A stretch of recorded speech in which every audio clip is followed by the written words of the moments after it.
Vanoggend gesels ons oor die ewige verdoemenis.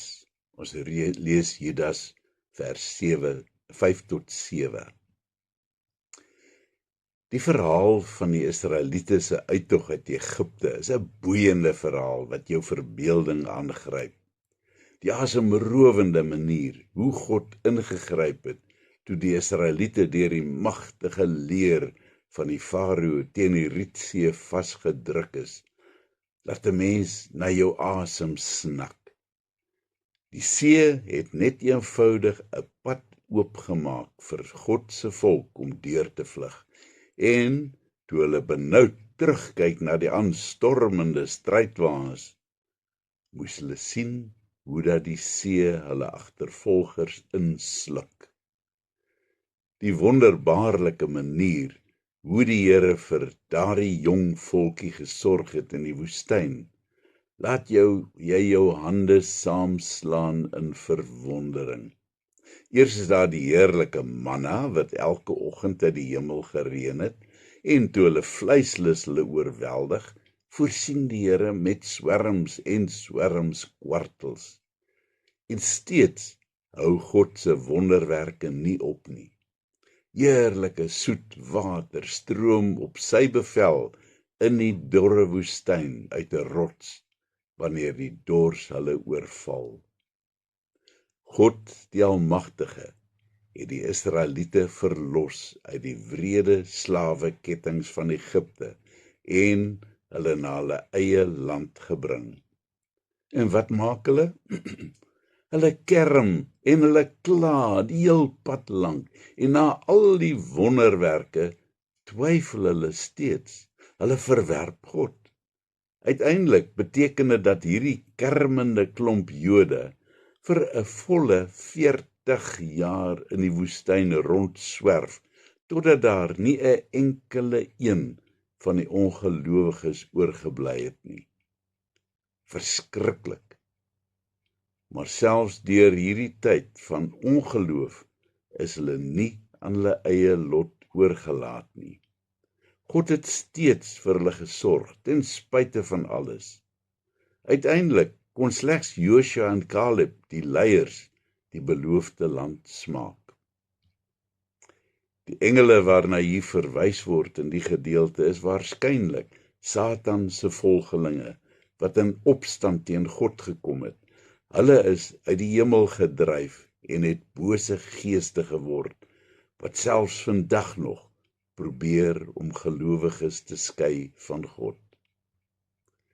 Die lot van die stede Sodom en Gomorra was nog verskrikliker. Hulle losbandige lewe en gruwelike dade het gesorg dat hulle met swaal en vuur vergaan het. Afgryslik. Hoe kan God so wreed wees, wil ons soms vra. Waar is God se liefde dan?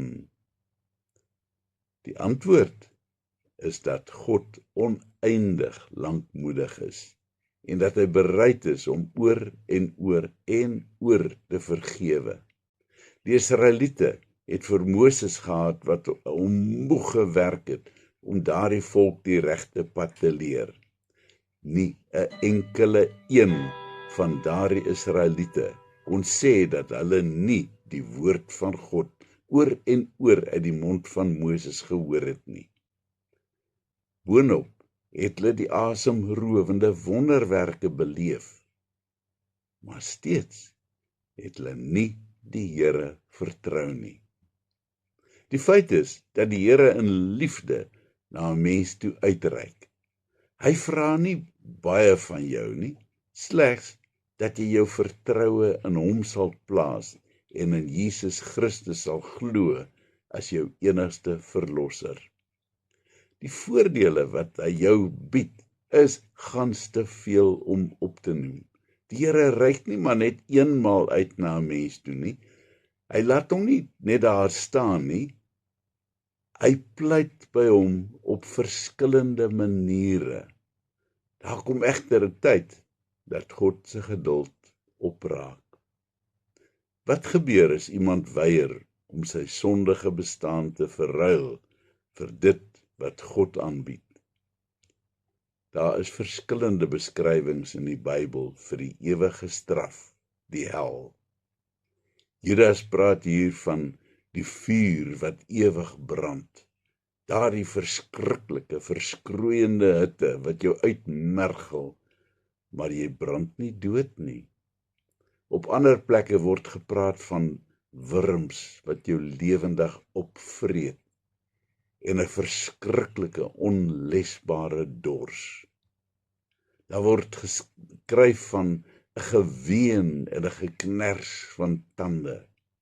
Laat my dink aan die predikant wat daar in Namakwaland oor die hel gepreek het, en toe hy by hierdie kners van tande kom, toe sit hierdie gemeentelid oop mond en lag, sonder 'n enkele tand in die mond. En vir die wat nie tande het nie, gaan die prediker voort, terwyl hy die man in die oë kyk, sal die tande gesupply word. Is God wreed of onregverdig om op so 'n wyse te straf? Nee, beslis nie.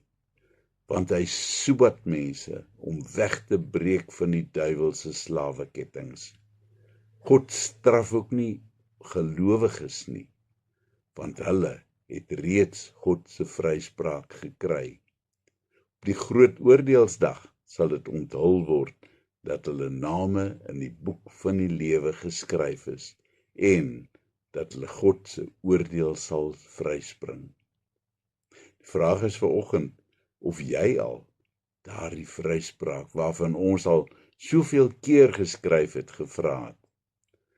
As jy reeds Jesus se verlossing ervaar het, vra ek jou vanoggend om saam met my te bid vir die talle wat dit nog nie het nie. Indien nie, hierdie dagstukkies wat God se liefde en genade verkondig, is al byna 6000 keer uitgestuur oor die afgelope 24 jaar. Hoeveel van hulle het jy al gelees? Hoeveel keer het die Here al deur hulle by jou gesoebat om sy kind te word? Dalk is hierdie een vanoggend se heel laaste keer dat die Here met jou praat. Moenie dat God se liefde en genade by jou verbygaan nie.